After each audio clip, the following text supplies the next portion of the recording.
Hi guys, it's Alan and welcome back to the Library of Alexandria. And today guys, I am going to be talking about my January 2021 TBR. That's right, first TBR of the new year. And I'm super excited. It is going to be a challenge to get through my TBR this month and next month. In fact, the first quarter, really, of 2021, I have filled with so many obligations already that I'm just bursting at the seams. I am hoping to get to as many of these things as I can, but I just know that it's just gonna be a nightmare, but especially January and February. So, without wasting any more time, let's get down to business. Here is my January TBR. So, the first book you are tired of seeing. The first book is The Crippled God by Steven Erikson, book 10 of the Malazan Book of the Fallen. Guys, I know, you've seen this like 3 other times on this freaking TBR,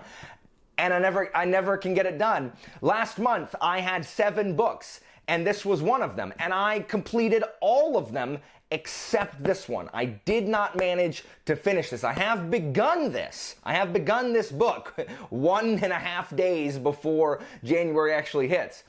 But this is the first book I'm reading. I'm going to read this in January. So part of what I'm trying to do is if I can kind of avoid obligation, or there are some things that I'm just kind of bound to, and that's fine, but otherwise I am going to try to prioritize finishing series I have begun. So even though every ounce of me wants to put Crippled God aside again, I am going to finish it because I do want to finish the series. I do want to know how the series ends, especially with the cliffhanger that Dust of Dreams was left with. The problem is not that I don't want to read it, not that I don't like Malazan. The problem is that it's 1,200 bleeding pages. So reading this is just going to take so freaking long that it's going to stymie my ability to be able to read the other books on this list. So that's really my problem with this, and that's why I keep pushing it back, because it's just so freaking long. I can't really read a whole lot of other things during the month when I'm reading Crippled God. So Crippled God is the conclusion of the Malazan series. There's no way to talk about it without, spoiling 9 books that come before it. Anyway, I know that this is Andy's favorite of the 10 books. I know this is one of Philip's favorite as well. Like, the people really, really love this conclusion. I'm hoping that I will love it as well, and hopefully some of the issues, I don't expect it to be a cure-all, but some of the issues that I have with the series as a whole will kind of be explained, and some pieces will slot into place with the conclusion of this final one in the series. Next on the list, we have Boosh, A Long Way to a Small Angry Planet, though I think it's The Long Way to a Small Angry Planet. And this is by Becky Chambers. So this is the first book in the Wayfarer saga, I think. And this is actually our very first Discord buddy read. Over the Knights of Alexandria Discord, we all decided that this is what we wanted to read as a Discord in January, and lo and behold, this is what we are reading as a Discord in January. And so if you ever wanted to read this, go ahead and pick it up, hop over in our Discord and read it along with us. It'll be super fun. This is it's sci-fi, which is good because I've been wanting to read more sci-fi this year. I've heard this described as Friends in Space. Unagi. I don't know how accurate that is, but this is apparently about a crew of kind of diverse races. There's like a human and there's like a lizard person, and they are hired to build a hyperspace tunnel to this planet, and hijinks ensue. And this series won a Hugo Award, so I don't know, but I've heard that it's heartwarming. I've heard it's like a character-driven sci-fi, that it's not super like hard sci-fi into all the nitty-gritty of the technology and stuff like that, but that it's this kind of human character study in space. And so it sounds cool, and I'm excited to read it with everybody over in the Discord, so we will see. It's kind of, I think it feels kind of different than my normal kind of violent military swashbuckling fare, so I am excited to be checking that one out this month. Now this, like Crippled God, is I'm starting these books in the order of like the ones I have to finish because I am obligated with a buddy read, or Discord voted, things like that. So this TBR will consist of books that I must needs read this month, and then books that I really, really want to get to if time allows. But Angry Planet, that will be one that I must get to this month as well. Next on that must get to list, guys, I'm done playing. I am done playing with this. It's Boosh, An Autumn War, Book 3 of the Long Price Quartet by Daniel Abraham. Guys, I have put off this book since September. I was supposed to read it in September. I loved A Shadow in Summer and Betrayal in Winter, just these really just slow-burning political intrigue books where there is this expansionist kind of European style empire called the Galtic Empire, and they have like technology and they really control a lot of the trade, and they control really most of the surrounding environs, but they are trying to make headway both economically and militarily into the country of the Kayam, which is this league of kind of Asian-inspired states.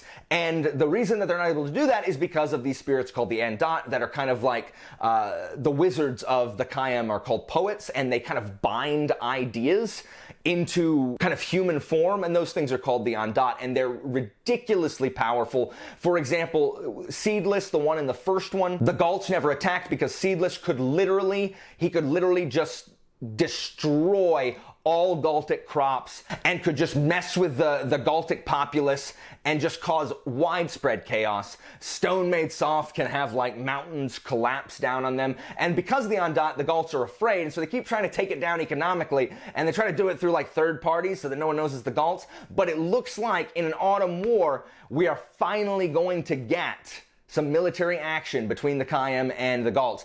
This takes place years ahead of the last one, and book 2 took place 14 years after book 1. So this is a long time period being told, and I have heard that Autumn War is the best of the quartet.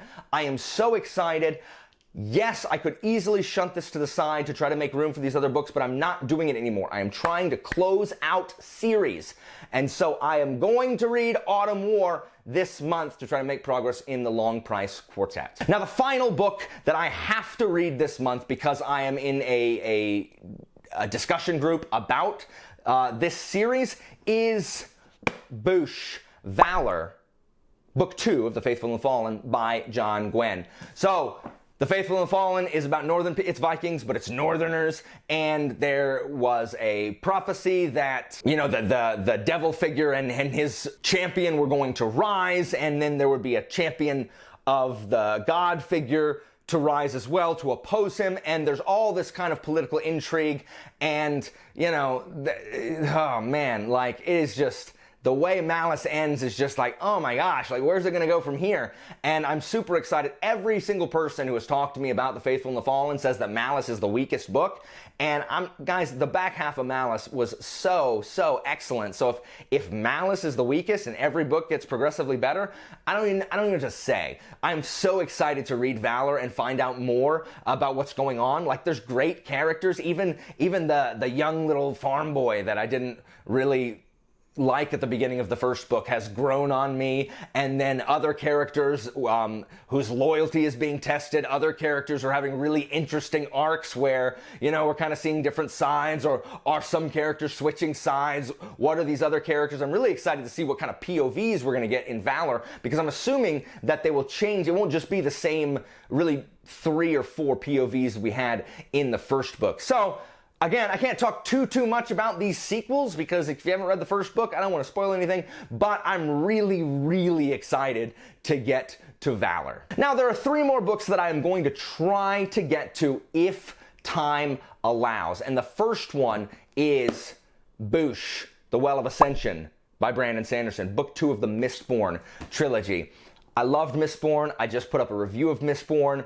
Everything about Mistborn it just spoke to me. It was just an amazing, just thrill ride. I wasn't bored for a second. I am satisfied with the ending of Mistborn, and yet cannot wait to see what else happens in books 2 and 3. So, the Mistborn series follows Vin, who was an orphan who worked with this thieves group, and she was recruited by this guy named Kelsier to engage in a heist, and she joined his crew, and many things happened in the first book. And it has a really cool magic system called Allomancy. You know about Allomancy unless you've never heard of the name Mistborn. And it was just super exciting, super good, filled with twists and turns that I did not expect. And I did not read book 2 in December because I just couldn't. I had too many other things that I was kind of obligated to read. And I want so badly to continue with this series this month. But like I said, I've got freaking Crippled God. It's 1,200 pages. After Crippled God, Angry Planet, which is 400 pages. That's okay. But after Angry Planet, I've got Autumn War, which is only about 350 pages, so that's all right too. But then we've got Valor, which is a whopping 650. That's challenging as well. The problem is that this beast right here is like 750 pages. Why is this so long? So I don't know if I'm going to be able to get to it. If I don't, I definitely can't get to it in February. So it may not even be till March that I pick back up the Mistborn series, but I really am going to try to get to it this month.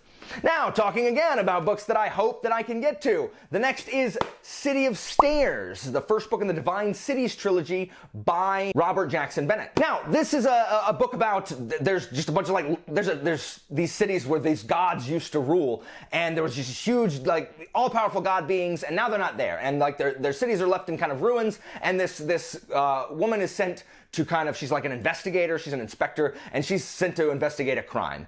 And many things happen from there. I've heard really good things about this series. In fact, everybody I've talked to really likes it. I haven't met anybody who has read this and didn't like it. I have read some people who read the first book and just haven't continued on with the other ones, but I have not actually met anybody who didn't like this book who read it. Now, I loved Foundry Side this year that I read by Robert Jackson Bennett. It's the only RJB book that I read, but I like his writing style. It's very, very swashbuckling. It was very, very adventure was Foundry Side. I loved that magic system in scribing, which again, I mean, you keep hearing it called computer coding because it's a super hard magic, so you can compare it to something else. But this is the shelf space buddy read for January, which is why I really, really want to get to this despite the fact that I don't really want to start any new series. But my good buddy Vish over at Books with V is the host for this live show. So I really, really do want to get to this, but again, it will all depend on everything depends on how long it takes me to read Crippled God. Now, this one is only like 400 pages, so it would be easier to squeeze this in than it would Ridiculous Well of Ascension with its 750 pages. So I do want to read this, but I have to prioritize finishing these other series, and hopefully I can get to it. Now, the last book that I really, really want to read is, because it's a palate cleanser, because I am really going to try in 2021 to kind of have some kind of book that isn't an epic fantasy or isn't, I don't know, just some kind of palate cleanser every month, be it a Discworld book or a mystery book or a thriller book. I'm really going to try to read one of those a month. And for this month, it's The Fifth Elephant, which I only own in hardback because by this point, when I was reading Discworld back in the day, I was caught up to where Pratchett was, so every subsequent book that I have is in hardback because that's what it was when it first came out. Fifth Elephant is, again, it is book 5 of the City Watch books of Discworld. If you've watched my channel at all, I talk about those all the time. In this one, Vimes, there's an assassination attempt on a diplomat, and Vimes is drawn to the Transylvania analogy country of Uberwald, where there's tons of undead. It's like Transylvania, and they mine fat. There's literally lard mines where they mine fat, and there's werewolves and vampires and all these other kind of undead creatures. And there's another mystery. Who's doing the assassination attempt? There's always a mystery. They are always so funny, but they're just such an easy read, and I just cannot wait to return to Vimes and the Discworld in that, if I can get to it. Realistically, this is, unfortunately, unless I'm just like super burnout, this is kind of last on the priority list for this month. So I don't know if I'm going to be able to get to it, but I would really like to. Now, that is all for my January TBR. However, I did want to tell you guys that in February, I will be hosting my first series read-along right here on the channel and in my Discord. So I was talking with people in the Discord and we were like, there need to be more sci-fi read-alongs. I think Christy Lewis at Dostoevsky in Space kind of brought that up. I'm like, we do need more sci-fi read-alongs, especially since I have like the first couple books of like 5 different sci-fi series back here, and everyone's like, we should do a sci-fi read-along. And so I put like the 5 series that I have, I put it in the Discord for a vote, and the majority, like a vast majority, voted that the sci-fi read-along that they want to do is the Red Rising series by Pierce Brown. So in February, we are going to start the Feb Rising read-along, starting with Red Rising, and then we'll read one book of the series a month through, what is it, June? How many? There's 5 books, right? February, March, April, May, June. Yeah, we'll read the 5th one in June. So I know a bunch of people have read Red Rising and the series, but if you have not and you have wanted an excuse to start that series, please pick it up in time for next month and come join us and talk about it here on the channel or in the Discord. If you've only read the first one and you're like, ugh, like I didn't really like that book, which I hear a lot, but I've heard that the rest of the series is good, but you just haven't picked that up yet, feel free. Jump in with the second book in March. So I'm super excited that we're gonna be having that read along, and we've decided that we want to keep running like a sci-fi read along. It would be super cool to do. So when we finish this one, we might take a month break, but then start another one. So if that interests you at all, come check us out. Guys, that is all that I have for you in January. I'm not gonna be able to hit all these things. Stupid Crippled God, why is it so long? That is too long. Guys, thank you so much for watching. As always, information about my Discord and Patreon is down in the description, and I will see you guys next time.